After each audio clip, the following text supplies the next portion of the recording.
We're in the midst of COVID-19, and I'm worried. My parents are on a cruise ship called the Zandam, and they had a great time when they started out. There really wasn't any COVID in the world, and certainly none down in South America where they were. And then it all hit. Now my parents are trapped on this cruise ship, and they're coming back on the Pacific side of South America, hoping to get through the Panama Canal and eventually land in Fort Lauderdale. But I'm not sure whether they're going to be able to. The authorities there are saying that they may not let the ship dock, even though it's the home port. So I'm really worried. I mean, in my mind, I'm telling myself the worst of possible stories. That I'm never actually going to see my parents again. They won't dock. The ship won't disembark them. I may be able to talk with them on the phone, but then because they're older, they're in their late 70s and early 80s, that this COVID will be on the ship, that it will attack them, that they'll get it, and I'll never see them again. I'll never see my parents again. Now that's just making my mind spin.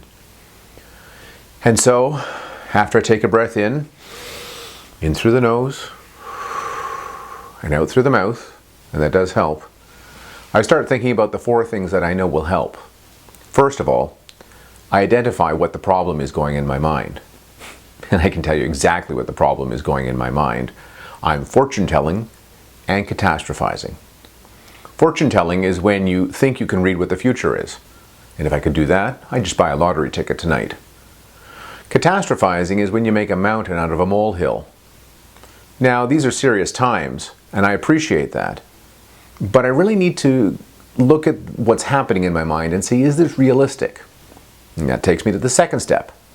Setting out the best, the worst, and the most likely case scenario for what's going on in my mind when I catastrophize.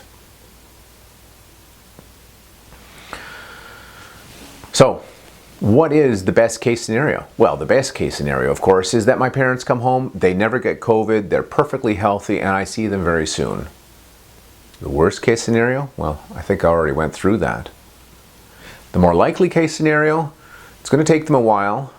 They'll be bounced around for a bit. They'll eventually get off the ship. And they'll get to plane home and everything will be fine. They'll have to be in quarantine for a while. But they'll be home and they'll be safe. Knowing now that I'm catastrophizing and knowing what the best, most likely, and the worst case scenarios are, I can now take a look at some of the evidence that supports what decision I should make with my mind. Which story should I listen to in my mind? Well, let's take the worst case scenario. They're going to die. Yeah, they're older. The evidence suggests that people with COVID, when they're older, have a greater likelihood of dying. And yes, they're confined in a closed location within a ship. So history has seemed to show that that will replicate the virus more readily.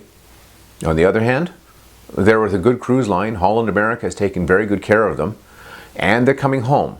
They're getting closer and closer each day. So there is some evidence for the worst case scenario, but I don't know if it's totally compelling. What about the best case scenario?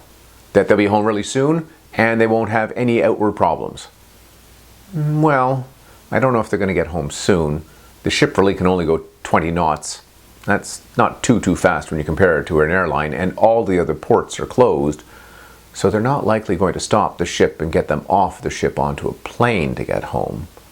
So getting home soon I don't think is a likely thing, and I don't think I'm going to see them even once they get home, because I imagine they're going to have to be in quarantine. What's the most likely scenario? The most likely scenario is they're going to dock at Fort Lauderdale.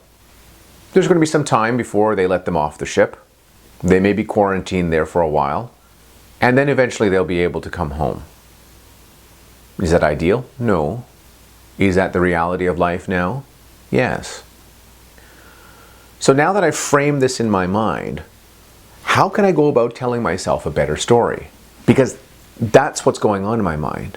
I'm telling myself these horribly negative stories about what's going to happen with my parents that we've already examined probably don't have a full basis in factual reality.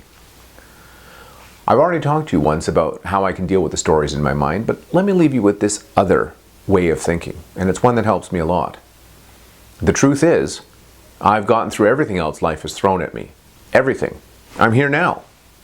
I wouldn't be here doing what I'm doing if I hadn't gotten through everything else life had thrown at me. So there is a certain logic that says, if I've gotten through everything else life has thrown at me in the past, chances are I'm going to be able to get through life with what it throws at me now. So, take a breath in, let it out slowly, examine what really is going on, don't let your mind take control of you, and tell yourself some different stories. You'll be able to get through this too. We're in it together. Oh, wash your hands.